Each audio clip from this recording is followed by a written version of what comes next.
जय हिंद बच्चों, हमारे पुराने वीडियो देखने के लिए बहुत बहुत धन्यवाद। आज की इस वीडियो में हम आपके लिए लेके आए हैं एड गेट अभ्यास पुस्तक कक्षा 6वीं में विज्ञान विषय के अंतर्गत ये आपकी पुस्तक है और इसमें आज हम देखने वाले हैं पौधों को जानिए। तो चलिए देखते हैं, जो कि आपका चौथा लेसन है। चलिए शुरू करते हैं। तो ये इस प्रकार से आपका कुछ लेसन है और जो आपका लेसन है उसमें इस प्रकार से कुछ आपके क्वेश्चन आंसर जो दिए हुए हैं, आपको यहाँ पर इस प्रकार से सही जोड़ी बनाना है। तो हमने ये सही जोड़ी बनाई है, तो आप इसे देखकर लिख लेंगे। फिर हम अगले क्वेश्चन पे चलते हैं।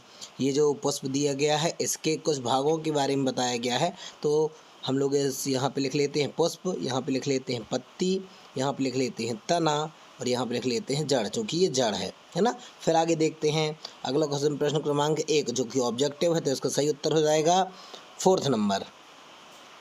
बूझू ने विद्यालय जाते समय मनी प्लांट के पौधे में निम्न प्रेक्षण देखे मतलब कि निम्न गुण देखे। एक प्रकार से उसने क्या देखा, पहला, दूसरा, तीसरा, चौथा। इसका आंसर सही चौथा नंबर है, जो कि सभी गुण उसमें पाए जाते हैं, तो आप इसे पढ़ लेंगे।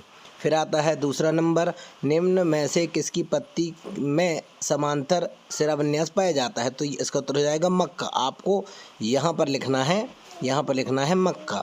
फिर आता है अगला क्वेश्चन, प्रश्न क्रमांक 3, प्रकाश संश्लेषण क्रिया में निम्न में से कौन सी गैस निकलती है, तो ऑक्सीजन गैस निकलती है। प्रकाश संश्लेषण के पश्चात जो पौधे रहते हैं वे CO2 लेते हैं और ऑक्सीजन गैस को मुक्त करते हैं, तो फिर मनुष्य और जीव उस ऑक्सीजन गैस को ग्रहण करते हैं। इस प्रकार से प्रकृति का संतुलन चलता रहता है। फिर आता अगला क्वेश्चन, प्रश्न क्रमांक 4। प्रश्न क्रमांक 4 देखेंगे, इसका ऑब्जेक्टिव है, जो उसका उत्तर है वह आ जाएगा जड़। फिर आता प्रश्न क्रमांक 5, इसका उत्तर आ जाएगा ये बिना पानी के वृद्धि करते हैं। कौन सा कथन सही नहीं है, ठीक है। फिर आगे प्रश्न क्रमांक 6 आता है, इसका उत्तर हो जाएगा प्रकाश संश्लेषण, या सूर्य का प्रकाश संश्लेषण की क्रिया में जल, मिट्टी, CO2 के अलावा किसकी आवश्यकता होती है, तो सूर्य के प्रकाश की आवश्यकता होती है ना। फिर आता है, यदि किसी पत्ती का शिराविन्यास जालिका के रूप में हो तो वह पत्ती कौन सी हो सकती है, तो यहाँ पे मक्के की पत्ती हो सकती है, ठीक। फिर अगला क्वेश्चन आता है, प्रश्न क्रमांक 1, यहाँ पे चित्र बनाकर पौधे के विभिन्न भागों का नाम लिखिए। तो यहाँ पे देखेंगे जड़, तना, पत्ती एवं फल। तो आप क्या करेंगे, या आप में जो ये वाला जो प्रश्न है, ये आप ये वाला जो चित्र है सेम टू सेम यही चित्र बनाकर वहाँ पर नामांकन कर देंगे। फिर आता प्रश्न क्रमांक 2, लक्षणों के आधार पर पौधों को कितने संवर्ग में विभाजित किया गया है, तो 3 प्रकार के भागों में विभाजित किया गया है। पहला शाक, फिर झाड़ी, फिर वृक्ष। तो आपको इसका उत्तर कहाँ से मिल जाएगा, यहाँ पर मिल जाएगा। यहाँ पर देखेंगे शाक कहाँ पे लिखा हुआ है, ये मतलब ये है शाक, फिर झाड़ी, ये है झाड़ी, फिर तना ये है और वृक्ष ये है। तो आप इनका डायग्राम बना लेंगे। फिर आता अगला क्वेश्चन, प्रश्न क्रमांक 3, शाक से आप क्या समझते हैं, उदाहरण दीजिए। तो हरे एवं कोमल तने वाले पौधे शाक कहलाते हैं। ये सामान्यतः छोटे होते हैं, जैसे कि टमाटर, पालक। हरे एवं कोमल तने वाले पौधे शाक कहलाते हैं, ठीक है। फिर आता चौथा नंबर, तो आप इसका उत्तर देख के लिख लेंगे। वीडियो को पॉज करके भी आप लिख सकते हैं। आप झाड़ी वाले पौधों की पहचान कैसे करेंगे, झाड़ी वाले पौधों की पहचान, पौधों की शाखाएं तने के आधार के किनारे से निकली होती हैं तथा तना कठोर होता है लेकिन अधिक मोटा नहीं होता, इन्हें झाड़ी कहते हैं। जैसे नींबू और गुलाब बहुत अच्छे उदाहरण हैं, आप लोग अपने घर के आजू बाजू में भी देख सकते हैं अंतर। फिर आता है 5वां नंबर, कुछ पौधों के ऊपर चढ़ने के लिए सहारे की आवश्यकता क्यों होती है, तो कुछ पौधों को ऊपर चढ़ने के लिए आवश्यकता इसलिए होती है क्योंकि कुछ पौधों के तने कमज़ोर होने की वजह से वे सीधे खड़े नहीं हो सकते, इसलिए उन्हें ऊपर चढ़ने की सहारे देने की आवश्यकता होती है। फिर आता है पत्ती का नामांकित चित्र। तो आप देखेंगे पत्ती का नामांकित चित्र इस प्रकार से है।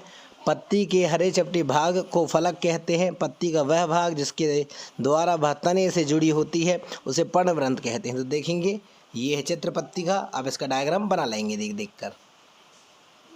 फिर आता अगला क्वेश्चन, प्रश्न क्रमांक 7। अब आता 7वां नंबर, मूसला जड़ एवं रेशेदार जड़ को चित्र से समझाइए। तो देखेंगे मूसला जड़ क्या होती है, जिन पौधों की जड़ में एक मुख्य व लंबी जड़ होती है उसे मूसला जड़ कहते हैं। और दूसरा आता है रेशेदार जड़, जिन पौधों की एक जड़ ना होकर बहुत सारी जड़ें होती हैं उन्हें रेशेदार जड़ कहते हैं, ठीक है।